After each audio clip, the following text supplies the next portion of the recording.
Bien, vamos a continuar con el tema de moléculas orgánicas. Ya habíamos visto este esquema donde les mostraba que vimos ya los aceites, grasas y ceras. Y ahora vamos a ver los fosfolípidos, y estos son un tipo de lípidos, ¿de acuerdo? Los fosfolípidos en general son aquellos lípidos que contienen ácido fosfórico.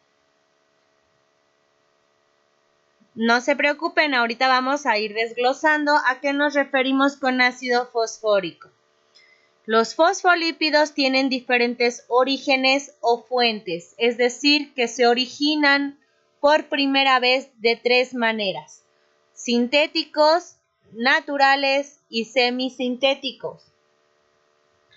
Los sintéticos se originan en una parte de la molécula que tienen afinidad por el agua. Se le llama esto hidrofila.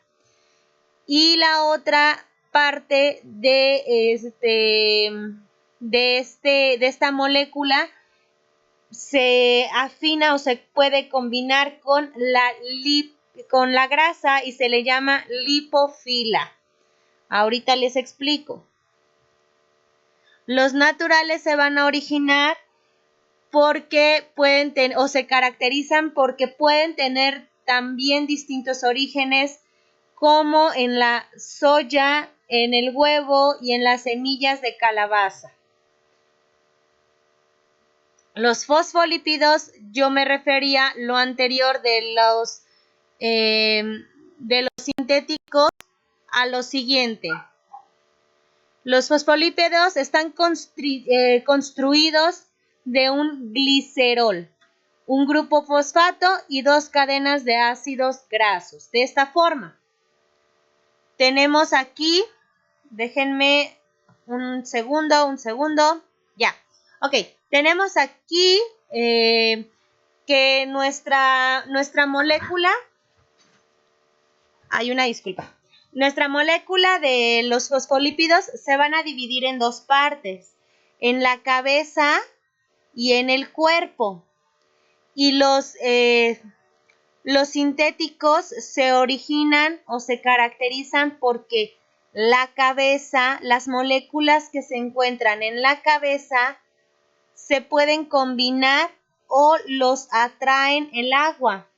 Y en la parte del cuerpo o de la cola se van a originar o se van a combinar con los ácidos grasos. Y recordemos que los ácidos grasos se encuentran en los carbohidratos, ¿de acuerdo? Y ahora una de las características principales de todos los fosfolípidos es el siguiente, que van a estar construidos por un glicerol, un glicerol que se va a encontrar en la parte de en medio, más o menos, o en su mayoría.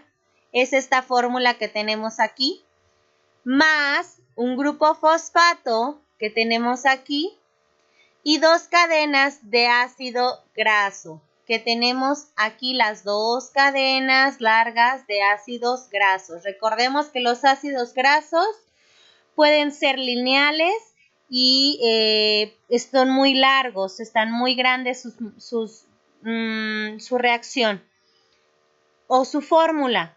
Y también va a tener el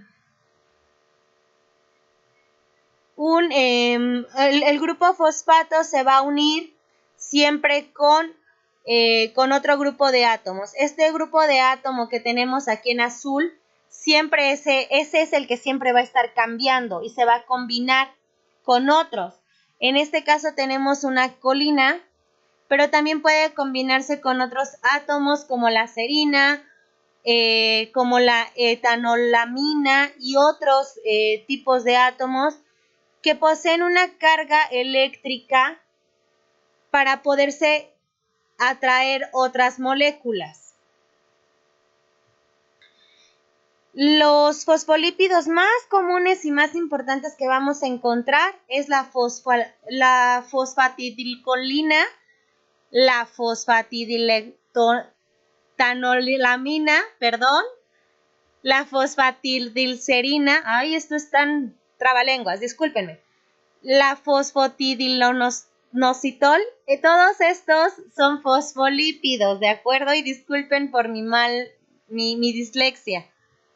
Ahora, las funciones principales de estos fosfolípidos es que son un componente estructural de la membrana celular, se encuentran en las membranas de las células, son activación de enzimas, activan las reacciones con enzimas, también son componentes de la función de los pulmones y también de la bilis.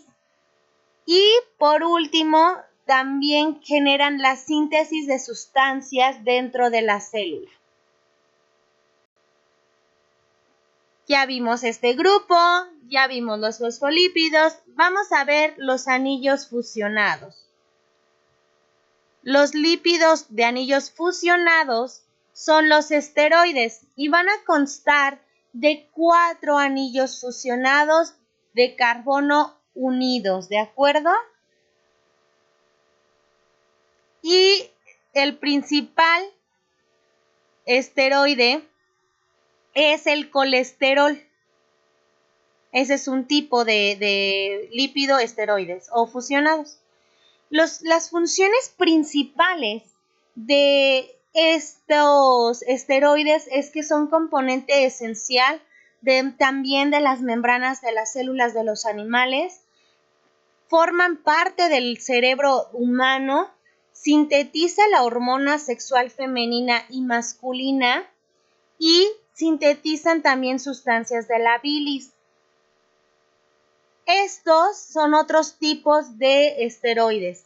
Tenemos aquí el colesterol y el estrógeno y las testosteronas son las sustancias sexuales hombre y mujer. En el hombre es la testosterona y en la mujer es el estrógeno. Y estos también son un tipo de esteroide. Es todo de este grupo. Vamos ahora a nuestro tipo de molécula orgánica que son las proteínas. Y las proteínas son moléculas compuestas por una o más cadenas de aminoácidos unidos por enlaces péptidos. De la siguiente forma. Esta es nuestra cadena de una proteína. Cada esfera que ustedes ven aquí de diferentes colores constituyen un grupo de aminoácidos. Los aminoácidos se encuentran unidos uno con otro, por eso se denomina cadena de aminoácidos. Y al tener esta cadena o a estos aminoácidos unidos uno con otro, vamos a formar una proteína. Todos los aminoácidos tienen la misma estructura, que consiste en un carbono central, el cual va a estar unidos a 3 grupos funcionales. A un grupo aminonitrogenado, que es este de acá, a un ácido carboxílico, que es este de acá, y a un R. Esta infraestructura es la misma en todos los aminoácidos y el único que va a variar es el R, ¿de acuerdo? Ese es el grupo R que va a cambiar para poder conjuntarse un aminoácido con otro y poder formar una cadena de aminoácidos, lo que a su vez va a formar proteínas. En las proteínas de los organismos se encuentran 20 aminoácidos con propiedades distintas. Pueden formar 20 o más y dependen de la molécula R para ver si es polar o no, para ver si este puede combinarse con agua o no o con otras moléculas. La estructura de la proteína puede tener 4 estructuras diferentes. ¿De acuerdo? Vamos a encontrar siempre la proteína de 4 formas distintas.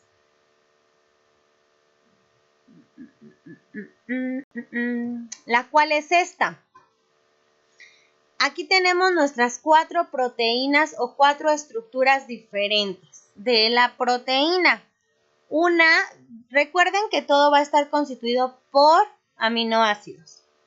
Entonces, tenemos una estructura primaria donde tenemos un aminoácido con otro, en forma lineal.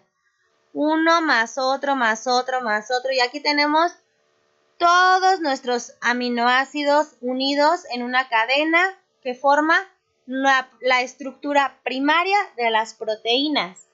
La estructura secundaria va a ser de la siguiente forma. Es como si tuviéramos este aminoácido lineal en forma de hélice. Pero ¿cómo se pueden unir en esta línea en forma de S? Por puentes o enlaces de hidrógeno. De esta forma son los puntitos rojos.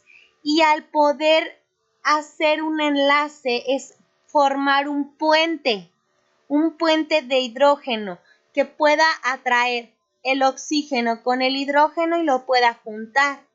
El oxígeno con el hidrógeno y lo pueda juntar. El oxígeno con el hidrógeno y los pueda juntar. No totalmente pegados, por eso es en hélice. Nada más los mantiene atraídos. Por eso esta línea recta forma una hélice, ¿de acuerdo? Por estos puentes de hidrógeno. Y de aquí podemos formar una estructura terciaria. Y esta es que es una forma de un pliegue de hélice, pero más compacta o protegida, porque finalmente aquí adentro tenemos nuestra hélice y nuestra estructura secundaria. Y al formar esta estructura terciaria es porque a esta hélice de en medio se le juntan agua y puentes de disulfuro para poder protegerla. Es como si le pusieras una bolsa o un paquete que comprima esa hélice o que la mantenga protegida. Y de esa forma formamos esta estructura. Pero también podemos tener una estructura cuaternaria. Y esa es nuestra cuarta estructura de la proteína. Y es juntar esta estructura con otras estructuras que se puedan contraer y pegar hasta formar esta estructura cuaternaria. Y se le denomina también estructura de polipéptidos individuales unidos. Casi todas las proteínas contienen cientos de enzimas diferentes, no solo los aminoácidos, sino también tienen enzimas. Y estas enzimas van a permitir que puedan generar reacciones químicas dentro de las células. Para lo siguiente, vamos a tener diferentes tipos de proteínas. Las principales no son todas, son nada más algunas. Por función, tienen como objetivo la función estructural. Tenemos a la queratina y tenemos a la seda.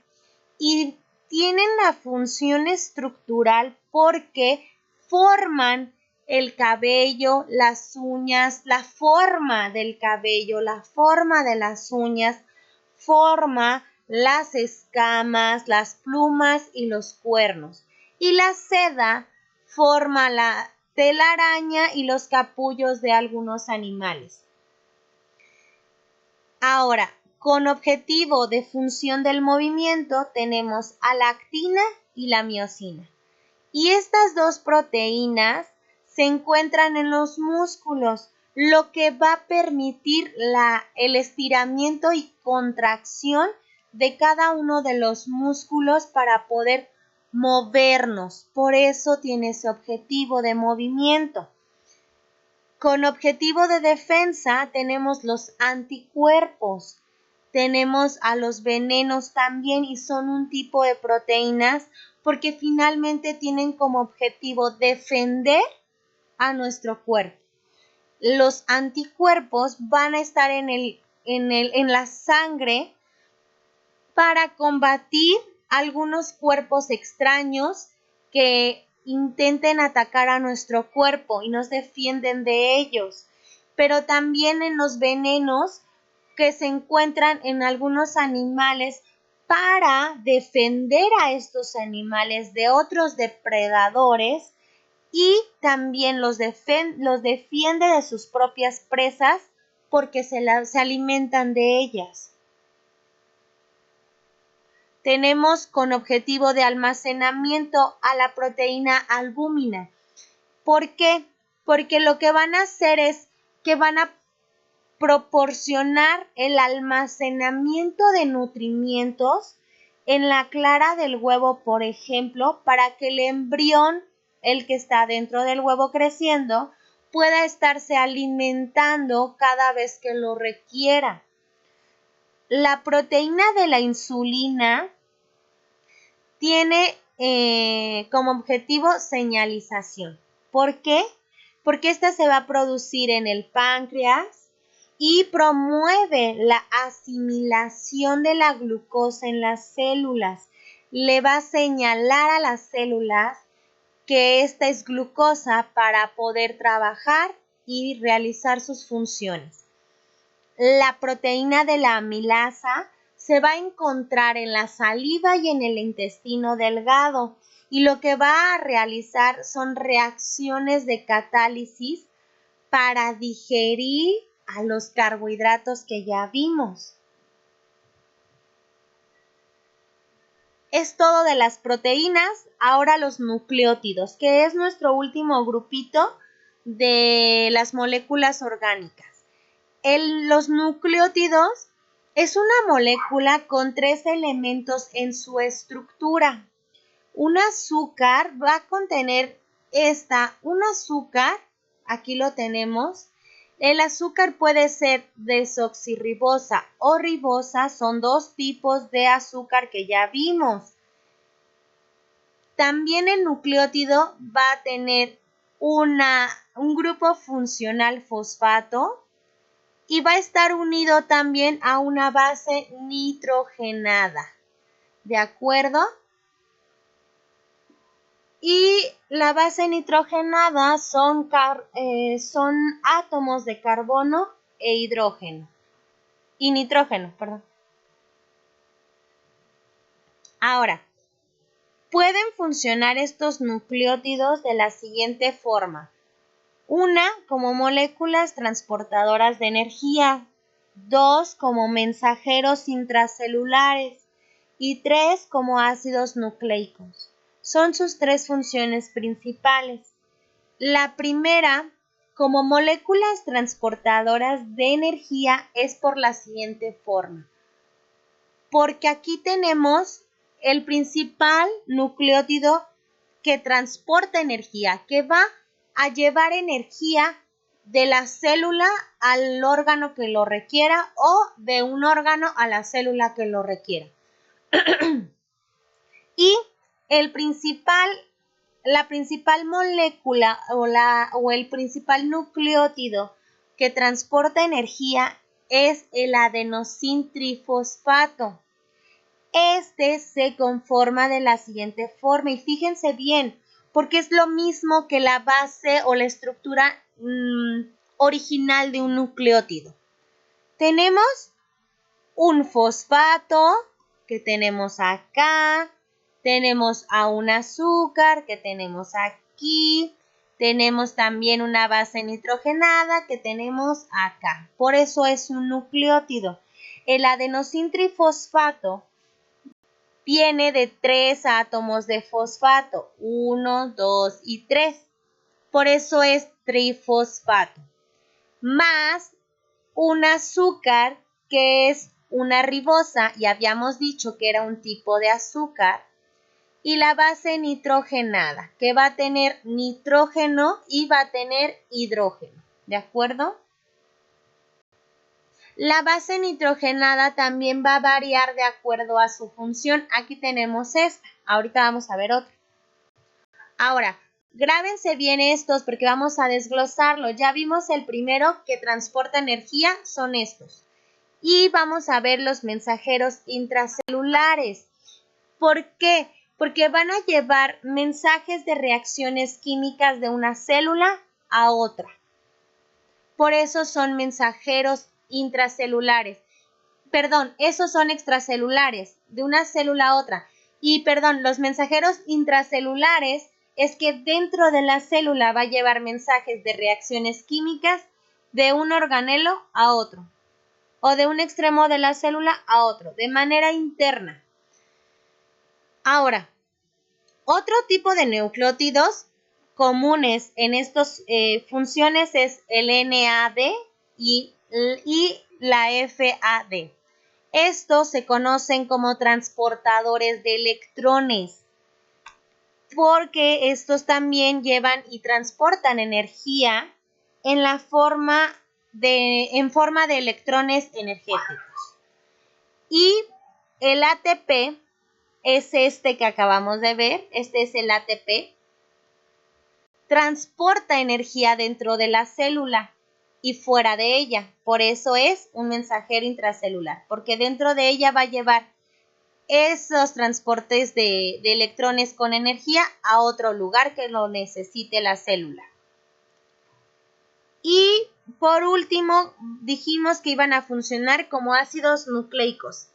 Y los ácidos nucleicos se encuentran principalmente en el ADN. ¿De acuerdo? Y se forman estos cadenas largas de nucleótidos. Así formamos nuestro ADN. De esta forma, aquí tenemos nuevamente la misma estructura. Un fosfato, un azúcar y una base nitrogenada. Y esta la tenemos unida a otro ácido, a otro nucleótido y así sucesivamente. Y lo que va a variar es la base nitrogenada, que era lo que les mencionaba, que también podía variar. Por eso son largas cadenas de nucleótidos, porque al formar aquí también lo tenemos ejemplificado, nuestro fosfato, nuestro azúcar y nuestra base nitrogenada va a formarse una larga cadena. ¿Y cómo se va a unir a la otra? Pues por medio de un enlace de hidrógeno. De esta forma se une una fila o una cadena de ácidos nucleicos con otra para formar el ADN. Es todo, chicos. Si tienen, por favor, dudas acerca de los temas que estamos viendo, no duden en preguntarme. Por favor, manden sus comentarios y dudas para poder aclararlas. Muchísimas gracias por la atención prestada.